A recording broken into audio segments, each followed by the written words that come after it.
ভর্তা লাভারদের যে কোনো ভর্তার নাম শুনলেই জিভে জল চলে আসে। আমি সেই ভর্তা প্রেমীদের মধ্যে এক নাম্বার ভর্তা প্রেমী। যে কোনো ভর্তা হলেই গরম ভাতের সাথে ঘপাঘপ এক প্লেট ভাত নিমিষেই শেষ। আসসালামু আলাইকুম আমার কলিজার ভাই বোনেরা, আপনারা সবাই কেমন আছেন? আল্লাহর রহমতে আমি অনেক ভালো আছি। আবার চলে আসলাম ও ব্লগের নতুন একটা ভিডিওতে নতুন একটা রেসিপির সাথে। আজকে শেয়ার করব হচ্ছে বাদাম ভর্তা। বাদাম ভর্তাটা যে এতটা মজাদার লাগে, আর এভাবে ভর্তা করলে সবাই চেটে পুটে খায়। এজন্য প্রথমে আমি নিয়ে নিয়েছি বাদাম, পেঁয়াজ, কাঁচামরিচ, শুকনামরিচ, ধনিয়া পাতা, কয়েক কোয়া হচ্ছে রসুন। আর এখানে কিন্তু আমি চীনাবাদামটা ব্যবহার করেছি। এটা চীনাবাদাম কাঁচা অবস্থায় ছুলে নিয়েছি।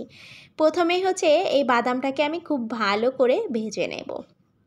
একটা কড়াইতে, শুকনা কড়াইতে জাস্ট বাদামটা দিয়ে খুব ভালো করে টেলে নেব।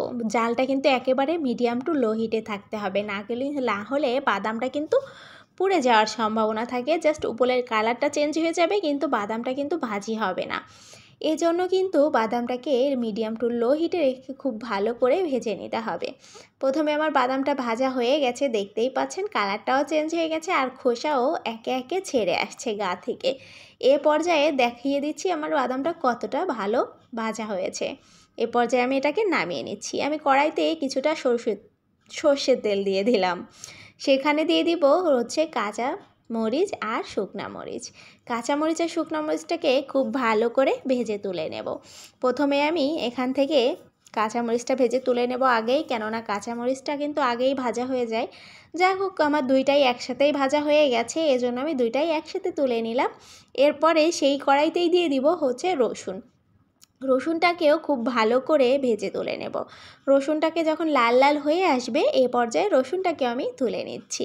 এবার পেঁয়াজটাকেও আমি একেবারে লাল লাল বেরেস্তা করে তুলে নেব। অনেকটা বেরেস্তা করার দরকার নেই, জাস্ট নরম হয়ে আসলে আর কালারটা জাস্ট হালকা ব্রাউনিশ হয়ে আসলেই তুলে নিলেই হয়ে গেল। এই তো আমার হয়ে গেছে পেঁয়াজ ভাজিও, এবার তুলে নিয়েছি।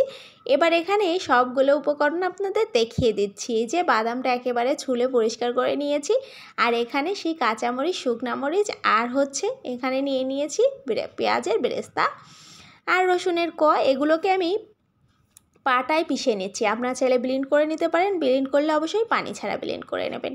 পাটায় পিষে নিয়েছি। এবার এই যে ধনিয়া পাতা নিয়েছি, ধনিয়া পাতার সাথে জাস্ট মেখে নিলেই অল ডান। এতে কিন্তু সরিষার তেল দেওয়ার কোনোই প্রয়োজন নেই, কেননা মরিচ আর সব কিছু ভাজার সময় সরিষার তেল দেওয়া ছিল, আর বাদামে কিন্তু প্রচুর তেল থাকে।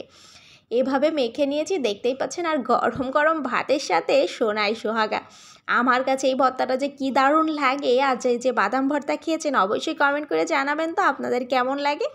আমার ভিডিওগুলো ভালো লেগে থাকলে অবশ্যই লাইক কমেন্ট করে আমার পাশে থাকবেন। আজ এ পর্যন্তই, সবাই ভালো থাকবেন। আবারও দেখা হবে নতুন কোনো ভিডিওতে, নতুন কোনো রেসিপির সাথে। আমার ভিডিওগুলো অবশ্যই শেয়ার করে দিবেন। আল্লাহ হাফিজ, আসসালামু আলাইকুম।